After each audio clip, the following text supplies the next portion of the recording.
Okay. And always, it's good to start with a laugh. I have the eyes this time. Day 56. Yes.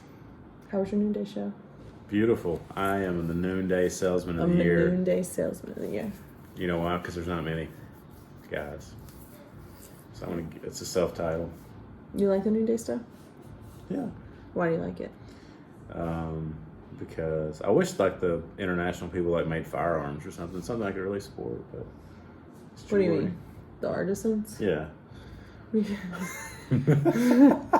Something manly, you know, like. Can you stop making bracelets and start making firearms? Yeah, archery I'll talk equipment. to Jessica about that. Archery equipment, a good bit. We can email Jessica Hollinger and be like, "Hey, what are we standing on?"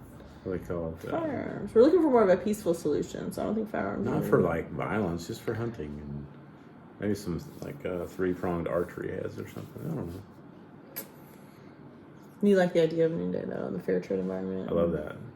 I mean, I haven't seen like now that I've experienced people that live in these situations. It's like there's nothing to do if you don't like have a way to there's just no. Yeah. Like, there's just people standing on the side of the road selling bread because that's the only... To drive a KK. ...game in town. Not like you can go to, like, a convenience store or McDonald's. There's none of that. Yeah. It's interesting. I really miss, like...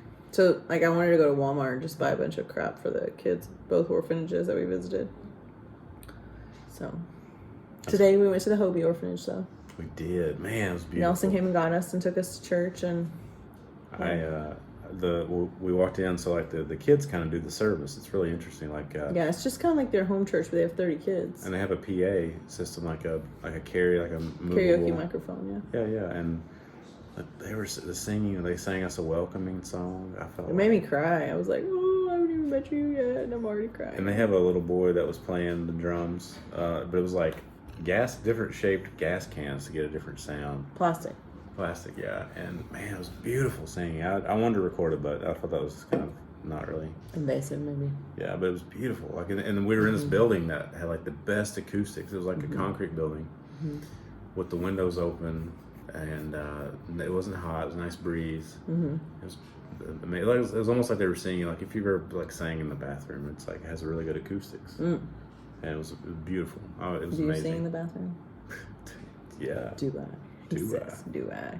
But anyway, it was really awesome. You know, it was those guys are just really teenage girls, worshiping hard. It was, and then one of the older teenage girls, she preached. I could understand most of what she was saying. Yeah. When she started talking faster, I kind of but she was just smiling. I think we embarrassed her a little bit, just made her uncomfortable. Well, and one of the men, there's a man and his wife that lived there that helped Nelson and his wife with these 30 kids. And he's a math teacher and also a pastor, and he kind of summed up her sermon basically, and he asked Jeremy a question. I was like, he's not gonna understand. I did, but he was asking like how far we traveled, you know. Yeah, 6,000 miles. And the lesson was on the Good Samaritan, and how the Good Samaritan was from Samaria and helped the man in the road, even though people that like went to his church and had his same race and religion and everything just walked on by. But the Good Samaritan helped him, and they used us kind of as like the current point, so it was good. And how to be a good neighbor, and like what is your neighbor? Your neighbor extends well to everywhere. It's not just like literally your next door neighbor. It's everybody. So it was good. Good message. And they fed us. Yeah, they fed us a little spicy, but it was good. Yeah, the rice was nice good. of them to share. Very nice of us to share. Yeah. It was there very month to month. So, and they have their own nonprofit. So if you want to know more about that ministry, my friend Celia Godfrey is the head of that. She lives in the United States. She was born in Liberia. Her and her husband both were. And they employ Nelson and his wife to care for these children. And they have a foundation, like a nonprofit organization. So there's a lot of good going on there. So if you want to give to something good that's happening in Africa, it's important. Helping. Nelson's working to get basically what would be the equivalent of like a elementary education kind of master's degree, so that he can start a school and offer education. Because they have 2 acres there, right? Fenced in. Yeah. He showed us their building plans. Pretty impressive. He went to an architecture firm here and had them draw up plans and gave a cost analysis on how much it would take to build what he wants to do, like basketball courts. separate dorm rooms for the girls and boys, and then like what you said, the church outside of the walls. The church, and the school and the church kind of on the other side of their main private wall, and then more for the community too. Yeah, one of the buildings could be like a shop where you could sell things, so it would open on both sides, and so it would open exteriorly. So they have a goal of having some skills that they can offer for the community and make some money that way. And they have a pineapple farm too, and they gave us pineapples yesterday that we've devoured 2 of them already. So good. So it's a good long-term plan. So I think 2 of my favorite things today was the singing. That was amazing. And then we got to play frisbees with some little boys. Yeah, so they had all these. It was a blast. It was circular frisbees. They maybe called something different. We played with them as kids. Yeah, it was just like a disc. They're right? like frisbees. It was hollow in the middle. It's like an O. And they had so much fun. Yeah, I think they arrived. So they will ship. Sela and her husband will ship from their church and other people. They'll get donations and they ship these big barrels. They're like would hold like oil or gas or something, but they're barrels. They put stuff in it for the kids, and to ship it from Tennessee, it's $250 or Alabama maybe. $250 a barrel. So they send like 4 barrels twice a year or once a year, depending on their funding. He said twice. Depending on their funding, so they get everything out of there. Yeah, so if you're looking to sponsor, in these countries, they don't have like a safety net. Governmental safety net. There's no food stamps. There's no help. I mean, it's it. So there's no anything. So they have a church that helps sponsor them some, gives them some things here and there, but mostly it's Sela and her husband. They're writing the big checks, and I guess Sela will sell a cow or a goat or something. Her husband works in a tree trimming business, right? Let's get like a They had chickens running around. It's inside and outside. But there's a long-term plan for the chickens. They want to have some more so they can... I like the visions, the visionary that he has on things. They'll have to talk to Nelson, his vision for the future. Yeah, their challenges for today, but the vision for the futures. He's a smart guy. And these children are not adoptable because they don't have an agency in the States working with them. They haven't pursued that yet.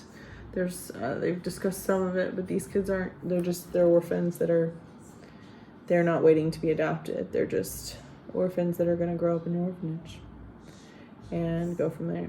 So hopefully they're being molded to be leaders of Liberia.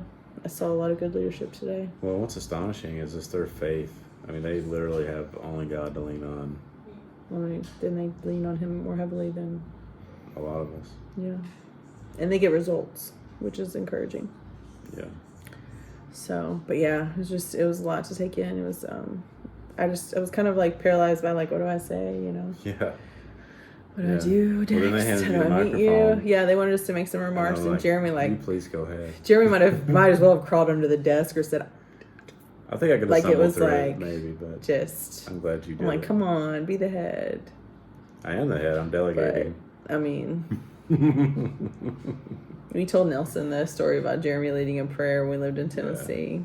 He did like communion prayer. In front of like 350 people, 400 people. I like to say 500 because it felt like 500. It probably was 500. That was the Donaldson Church of Christ. They asked Jeremy, it was like Adoption Sunday, they asked Jeremy to lead the prayer for like either communion, probably not communion, probably the contribution maybe. No, it was communion. Oh, okay. No, it could have been because you would have to say 2 prayers. It was communion. Okay, he forgot to say amen. I did. So people didn't know to commence to move. You say the prayer. It was a great prayer. Blah, blah, blah, blah, blah. And then he just... It wasn't just a prayer. I had to give a talk. And then in Jesus' name, and then... I walked off stage. Exit stage he left. took 4 steps from the podium, and the sound leader and the preacher... I had to go back and say... Cue. We missed our cue. Amen. Then he took 3 steps back. Yeah, in the deepest Jeremy voice. Amen.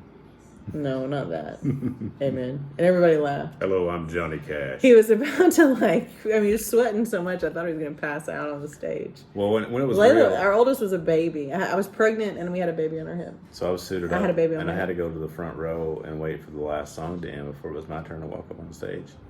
And I thought I was going to pass out because I was so nervous. I knew the song was about to end. I'm like, oh, here we go. You can do this, bro. Come on. Got this, bro. Yeah. That was a lot younger me, but... Yeah, like 10 years ago. I know, that's gray. 10 and a half years ago. That probably added some gray, though. Maybe. I don't know. We didn't get any updates on our kids today. I like Sam's optimism. Our friend Sam Bruce, We did not visit our kids in the orphanage today. We try to space that out to every other day. Jeremy plans on going back to the Ministry of Gender, Children and Families tomorrow. We call it the MOG, Ministry of Gender, but they're for gender equality, children's welfares and families. And they met some people before, and I like Sam's mantra. Yep. Sam Bruce is another adoptive dad who him and his wife both came together about 2 weeks ago. Exactly 2 weeks ago, actually. His wife stayed for a week. They do have other children. They're missionaries in Indonesia, so she had to return to her children. And he just bought a one-way ticket and was like, I'm just staying. Like, these are my kids, and they live here, so I'm staying. And he used to talk to everybody. And Jeremy asked me if we're going to go to church today, and with us, and with Nelson, and he was like, oh, I have plans to go to church. And then Jeremy said he went to church with one of the governmental ministers, like Ministry of Justice or Ministry of Gender, one of the deputy ministers. I'm like, of course he did. I'm always networking. Good for Sam. I love it. Yeah, I love it that he went with someone in a government position that possibly could help us with our adoption, but also he's just making friends, which is good. But what's his mantra? He needs a t-shirt that says this. To every government official, bus stop, bus driver, taxi cab driver, store owner, cashier at a grocery store, like everybody will listen. You know what he says? He wants his intact family. He wants his family and all his kids under one roof. Get to the Liberian part, and then he'll worry about his government, his own people. Yep. He says, I will deal with my government. You do your job. Your part. Let us adopt them here. Yeah. And we will stay with you, and we will deal with our own government. So our future plans, once we get this unfounded, ridiculous discrimination suspension lifted from Small World, the only thing we'll be waiting on is we need signatures on our case history reports, and Sam needs a court date, and then we need a court date. So then, when that is lifted, there's literally nothing stopping them from completing that. We'll be in the office every day, and they'll have to see me every day until they get it done. They like Jeremy. They were very nice to him. And one of the workers there, we said this in a different video, but if you missed that one, Jeremy said that the workers looked at him and Sam and said, we got to get something out there to the parents. They've spent a lot of time. They've spent a lot of money. This is heartbreaking for them. This has been going on too long. We need to figure something out.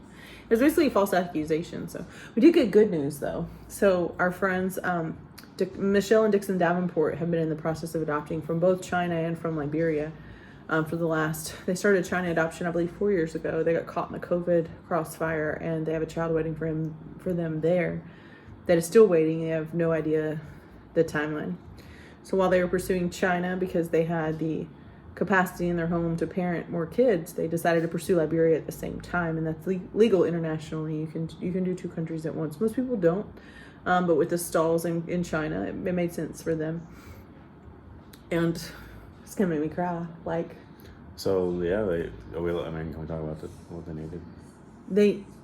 What do you mean? What they're waiting on? With China or Liberia? With Liberia. Yeah. Well, so they got stuck at the embassy, and they got all the way through their paperwork. They got their court dates. They adopted their child. She was living with them. Their whole family was here. They have 3 other children. They have her, and she, she's been in the orphanage a long time. Because we sent an email about her. So when we first started our adoption process, it was April, and we looked back at an old email of waiting kids, and she was in the age range, and at that time we were not really considering 2, we were just considering 1, and we emailed about her. And she was already being processed. We spent some time with her. She's really sweet. I just remember sending that email because she was really the only kid that was kind of in the right age range, younger than our oldest, is because we kind of have this birth order thing that's kind of dicey with our 2 oldest kids. They're both 10. And so she was a year younger, and so we just had asked, we inquired about her, and that email was 4 months old, and she had already been matched with another family, and it was this family. And now we know them. And so we were like, oh, that's great for her. And so we just kind of went back to working on our stuff and doing our paperwork. And then another email came out in June, and that's when we saw 2. And at that time, Jeremy and I were like, we really were thinking 1. Yeah. But when we saw the sibling pair that we asked if we could be matched with, that's what we did. And so I'm thankful for that. And you can see, after meeting this little girl and seeing her she had to be returned to the orphanage. We've gotten to know her family. They have a fundraising with Adopt Together. If you guys want to give to the Davenport family, just type in Davenport. You'll see this cute little family pop up that's adopting from Liberia on Adopt Together's site, or just look on my profile page. It's there on our Facebook or or just email me if you want to help them, because they're having to make a second unplanned trip. So they lived here for 5 weeks as an intact family and then had to return her to the orphanage. So she's been waiting there for 60 days. So all because they would request and she's a mature kid. A DNA test. They requested a DNA test, yeah. And she was born at the hospital, so there was no other, but we think it was the U.S. Embassy personnel were retaliating against the adoptive community because of the complaints that all of us have made about the wait. And technically, legally, they can't ask for DNA tests to make sure this kid is this kid. And I think that there are times when that might be appropriate when the chain of custody is confusing. I don't know her backstory, but I do know that she was born at the hospital, from what I understand, so there shouldn't have been any question. But anyways, her parents have had to wait, after battling with China for 4 years. China still says it's not safe to travel because of COVID. Sure. Well, it's and I'm like, when they request a DNA test, it's automatic, like a 4-week minimum wait, because they had to get the kit at the U.S. Embassy. Then all the parties involved have to come, and they have to administer the test themselves, send it to the lab. It's ridiculous. Yeah, so and it's really delays you. Again, I can see times where if the kid was born to a certain parents and then moved around through several family members, and maybe it was maybe the person that brought them to the orphanage doesn't know for sure where they've been their whole life. I can see in that instance if there's that a DNA test may be warranted in some circumstances. I would agree that would be okay, but I don't think you can do it if you're going to do it in the beginning. Because if they'd have done it in the beginning, then the family could have made arrangements to just stay longer, but they kind of burned through all of their plans. So, Jeremy and I have seen these stories unfold over the last year and a half, so we've prepared to stay longer, but we're not even in the process of waiting yet. We don't have our kids yet. No. Sure, we're still at day 0. And these other families did 40 days in country, 50 days. They even split up where the mom traveled home with the kids, which sounds terrible, to go to the airport with kids by herself because her kids are younger than ours, or same age as ours and younger. But the good news is, even though that 60 days is something that I'm not going to let go of or stop talking about or stop being mad about, and I know her dad isn't going to stop being mad about it, because I've heard what he has to say about it is unnecessary. I think this little girl's she's totally fine. She's excited to reunite with them. She's taken the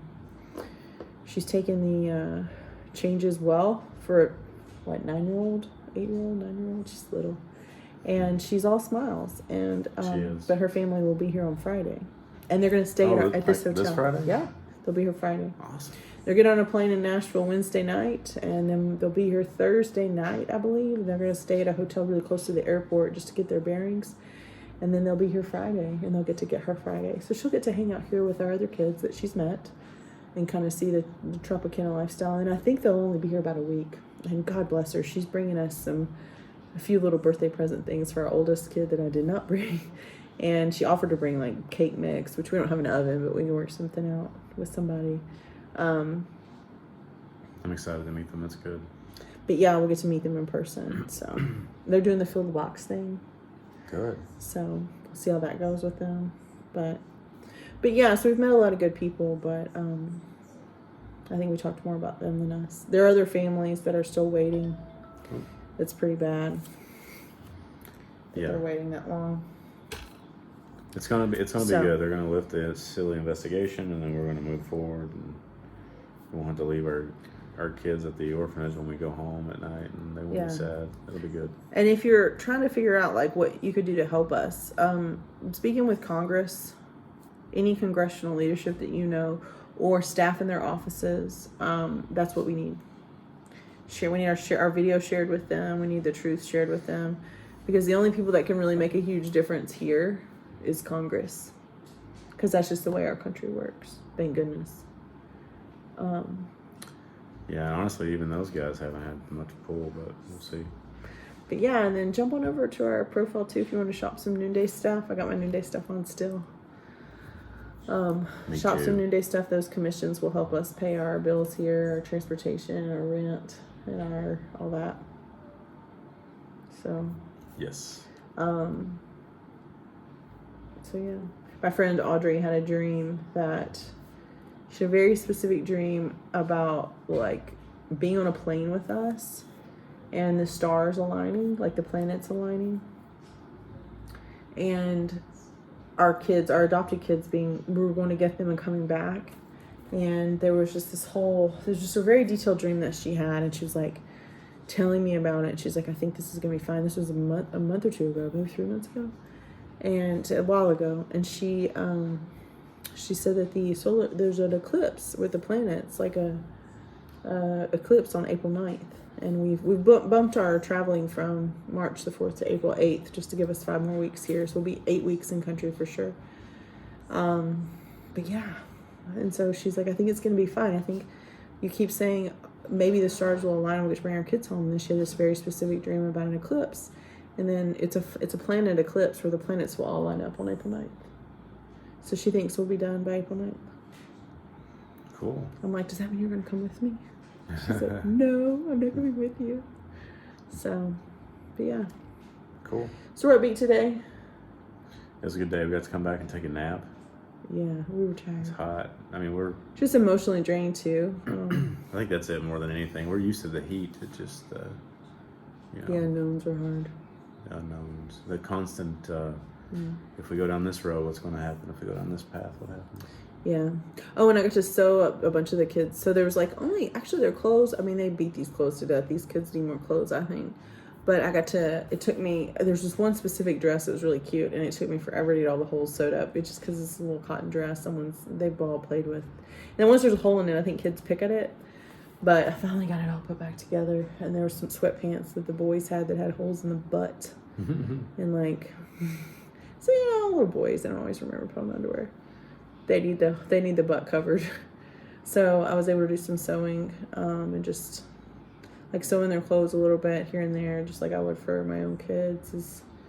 Just makes me feel like I'm doing something useful while these nannies are trying to console our kids while we drive away. At least maybe I'm making their life a touch easier. But they kind of looked at me like I was crazy, but they let me take the clothes, so that's good. I bet they've never been asked that, and that's pretty awesome. Yeah. Well, most families don't get the chance to visit as much as us. You basically visit the first day and you go home. And then you come back 2 days later and your kid comes to live with you. And then you visit one more time before you go back home. So most families only get about 2 to 3 trips to the orphanage. I mean, they fed us twice already. That's good. Yeah, I don't want them to feel like they have to feed us. Feed me. But they do feed us, and they're very gracious about it. Their food is spicy too, but... Not the rice. Or the chicken's not spicy. It is to me. It's funny, they cut... Everything's spicy to me. They cut their cucumbers like pickles, but they're not pickled yet. And our kids were like, are those pickles? I'm like, no, they're just cucumbers. They haven't become pickles yet. And then they were like, they become pickles? How does that work? Yeah, and our 7-year-old, our American 7-year-old was so obsessed with these baby chickens. She was chasing them around. But when the chicken got close enough where she could finally touch it, she totally didn't. So she was a chicken. All right, so we're going to play cards with our kids tonight. I think we should play Go Fish. I don't have any 5s. You go fish. I'm not playing now. Nerd. Practicing. I think we should double the deck. Oh, we didn't. We played spades. We taught our kids spades. I think we should double the deck.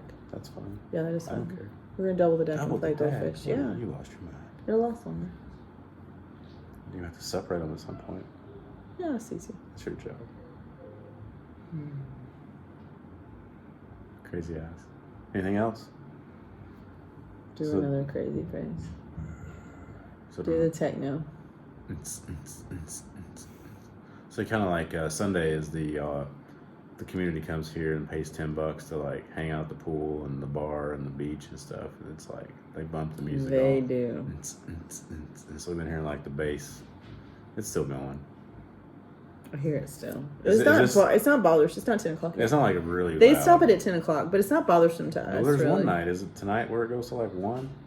I don't know. It hasn't bothered me. I mean, it's not overpowering or anything. You can still sleep. I've been sleeping pretty good. I don't sleep well. Wake up in panic. MOG. MOG? Ministry Or of OMG? Ginger. No. It's gonna be fun. I know.